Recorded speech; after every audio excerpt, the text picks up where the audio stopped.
दा देग्लायबो जोंनि पन्द्रगाव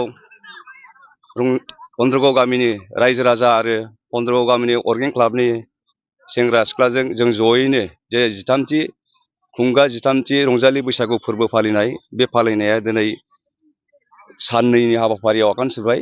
जोङो मैयानिफ्रायनो हाबाफारि बायदियै फुंबिलिनिफ्रायनो जोङो जग्गाहति होजेननायनिफ्राय जोङो बेबायदि हाबाफारिखौ मावबोदों। गेलेनाय बादायलायनाय आरो जोबथारनायाव मैयानि सेथि सानाव जोंना लटारिबो खेला जादों आरो बिनि उनाव जोंना मोनाबिलि हारिमु बादायलायनाय जादों आरो बिनि उनावहाय जोङो हारिमु बादायलायनायाव जोङो देरहासार जानायनि मुंखौ जोङो फोसावना होदों आरो बेबायदियैनो जोङो दिनैहाय नैथि सान बे नैथि सानावहाय जोङो दिनैहाय हाबाफारि बायदियै फुङावहाय गथ'फोरनि जोङो साइकेल रेस होदों आरो बोराय बुरिनि दुरुं बोलायनाय होदों आरो बिनि उनावहाय जोंहा हाबाफारि बायदियै गेवलां मेलखौ जोङो 12 रिंगायाव लानाय जादों। बेबायदिनो जोङो दिनैहाय जोंनि आलासि बिथांमोनखौ जोङो हांख्रायनाय मानि जों मोननो हादों। बेबायदियै जोंनि आलासि बिथांमोना जोंनि रायजो राजानि सिगाङावहाय जोंनि थासारिनि सोमोन्दै माखासे गोबांथार मोजां बिबुंथि लाखिलांबाय आरो जोंनि रायजो राजानो गोदान बोसोरनि गोदान मिजिं गोदान गोहो बोलो होनानै जोंखौ थुलुंगा होलांबाय। बेबायदिनो जोङो दिनैहाय पन्द्रगाव अर्गें क्लाब आरो पन्द्रगाव रायजो राजाया खुंगा 13थि बोसोरसालिया बे बैसागु फोरबो फालिनायखौ जोङो खुंफुंबाय आरो दिनैनि जेनाखि जोबथा जोंनि सानावहाय जोंहा दंबावो दा मोनाबिलि भेराइटि श' हारिमु बादायलायनाय। जों बे मोनाबिलि भेराइटि श' हारिमु बादायलायनायखौ जोङो गाजा गोमजायैनो जाफुंसार होगोन आरो मावलांगोन। जों बेखौ खुंफुं आफादनि आङो गाहाय नेहाथारि हिसाबै आं बेखौ नोंथांमोननि सिगाङाव बिबुंथि लाखिनानै होबाय। नोंथांमोना बेफोरबायदि फोरबो जिहेतु फालिनायजों गामियाव मोनसे माने सोलायनाय फैदों होनना नोंथाङा जों फोथायो? औ, आं बेखौनो बुंगोन दिनैहाय जोंनि गामियाव नैबे प्रग्रामखौ बैसागु फोरबो फालिनायखौ लानायनि थाखाय जोंहा गोबांथार जौगानायाव फैदों। मानो होनोबा जोंनि गोदोनि जेनाखि जुगनि नियम निथि बे गोदोहाय आं आगोलावबो बुंदों, गोदोहाय जोंहा जग्य होनानै जोंनि गामिनि मानसिफ्रा बोरला थिर लानानै हाग्रायाव थाङोमोन। हाग्रायाव थांनानै दाउमा मैसा मोननायखौ बेलासि समाव फैनानै एवनानै जायोमोन। बिनि उनाव गोदोनि दिनाव मानसिफ्रा मा जायोमोन, लोङै जायै जौवा फेनानै मा जायो, गावजों गाव नांलाय खमलाय बे हारिमुआव दंमोन आरो। दा बेनिफ्राय जोङो दा नैबेबायदि जौस्राङाव फैनानै जोङो जौस्राङाव स्टेज खालामनानै आलासि लेंहरनानै जोङो रायजो राजा आइ आफा बिथांमोनखौ जोङो बहुद सोलायहोनो हादों नैबे गुस्लायसुलि बे मुगायावहाय। मानो होनबा दानि जुगा गुस्लायनाय जुग। मानो होनबा जोङो गोदोनि जुगजों सोनारनानै थानो हाया।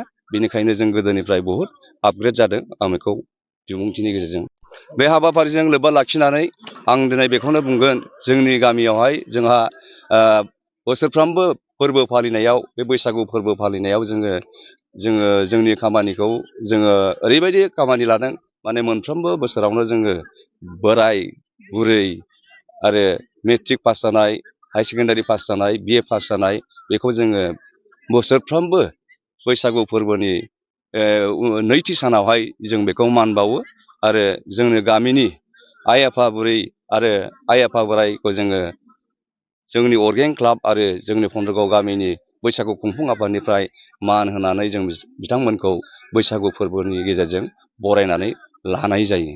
बेखिनिखौ आङो नोंथांमोननिसिम बुंफोरथिनानै होनाय जाबाय।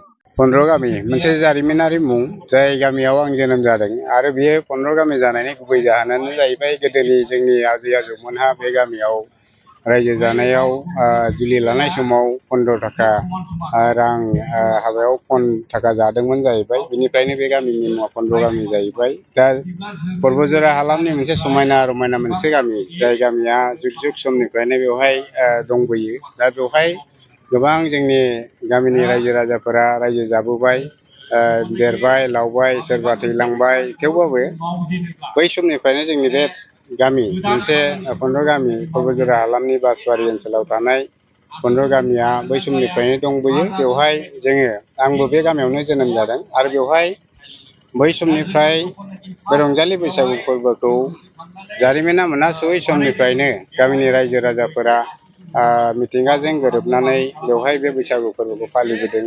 रंजा बाजा, दामै देयै, मोसायै मुसुरै, मैहुर खालामै, सम सम गोदान बोसोर फैबोला गामिनि सेंग्रा सिख्ला बोराइ बेन्थ' ज' जानानै बेहाय बैसागु फोरबोखौ खुंबोदों। दा मुगाजों लोगोसे बे समा गुस्लायनाय लोगो लोगो जोंनि गामिनि सुबुंफ्राबो एसे गुस्लायनाय फैबाय आरो दा आथिखालाव जोङो बेखौ रंजालि बैसागुखौ गोदोनि दैसा गाथोनाव खुंनायनि सोलायै बा गेदेर बिफांनि सिङाव खुंनायनि सोलायै बेखौ जौस्राङाव लाबोबाय। दा देग्लायहाय फैयै फैयै बे 15 गामिनि जे रंजालि बैसागु फोरबोनि जौस्रां बे जौस्राङाव खुंनाय हाबाफारिया 13थि बोसोर जाबोबाय आरो बेवहाय गामि ओनसोलनि जोंनि गामिनि रायजो राजा गथ' गथाय फरायसुला फरायसुलि आरो बोराइ बेन्थ' ज' जानानै बे गामियाव 13 बोसोरहालागै समायना रमायनायै रंजालि बैसागु फोरबोखौ खुंबोनाय जाहैबाय। बेवहाय गामिनि गावबुराजों लोगोसे गामिनि आइ आफा बिदा फंबाय बिब' बिनानावमोन दङ, बैसोगोरा सुबुंफोर दङ, गासै खौसेयैनो 15 गामिनि बे समायना गेलेग्रा फोथाराव बनरगाव अर्गेन क्लाब होननाय मोनसे क्लाबनि दैदेननायाव आरो गामिनि रायजो राजाजों लोगोसे बे गामिनि सेंग्रा सिख्लाफ्रा ज' जानानै रंजालि बैसागु फोरबो बोसोरफ्रोमबो खुंबोनाय जायो। दा जारिमिनाव मख'जानाय बायदिनो बर' माहारिनि गेजेराव हारिमुखौ फोथांनानै लाखिनायाव गामियाव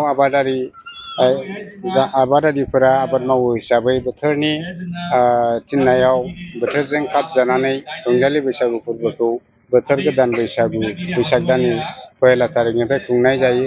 सैत्र दानाव जोङो संक्रान्ति सानाव गोखा गोखै जानानै बे फोरबोखौ फालिनाय जायो आरो मोसौ थुखैनाय हाबाफारिफोरखौ लानानै बे हाबाफारिफोरखौ खुंनाय जायो। बेजों लोगोसे जोंनि गामियाव उन्दै उन्दै सोलोंसाफोर दङ, फरायसुला फरायसुलि फंबाय बिनानावमोन दं। दिनैनि नैबे मेसेजनि गेजेरजों आं बुंनो सानो जोंनि गामिनि फरायसुला फरायसुलिफोरा दा एसे जौखोनो हमबाय बा मोजाङै आवगायनो हमबाय। आं आसा खालामबावदों इयुनाव फैबाय थानाय जोंनि गामिनि फरायसुला फरायसुलि फंबाय बिनानावमोनहा जाहाथे फैबाय थानाय समाव मोजाङै मोजां गावसिनि गोग्गो सोलोंथाइखौ लानानै गावनि जिउखौ दैदेनलांनो हायो। बिनि थाखाय आङो गाहाम हामलायनाय जासिगोन आरो बेजों लोगोसे गामियाव थानाय गासैबो रायजो राजाफ्रा खौसेथियै बोसोरफ्रोमबो जाहाथे बै बैसागु फोरबोखौ फालिलांबाय थायो आं बेखौ आसा खालामगोन।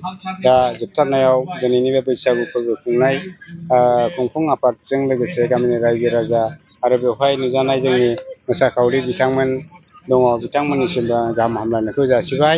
जोबथारनायाव जोंनि हारिमु आफादनि सासे गागि दैदेनगिरि रुंसारि अरुन कुमार ब्रह्मनिसिमबो दिनैनि बे जौस्रांनि गेजेरजोंनो आङो परबतजरा जिल्ला बर' थुनलाइ आफादनि जानानै आरो आङो बे 15 गामिनि सासे सुबुं हिसाबै बिथांनि रुंसारि जानायाव गोथौ दुखु फोरमायनायजों लोगोसे बिथांनि दैदेननाय हारिमु आफादनि गाहाम हास्थायनानै आङो दिनैहाय आंनि बे सुंद' बिबुंथिखौ फोजोबनाय जाहैबाय। गोजोन्थों।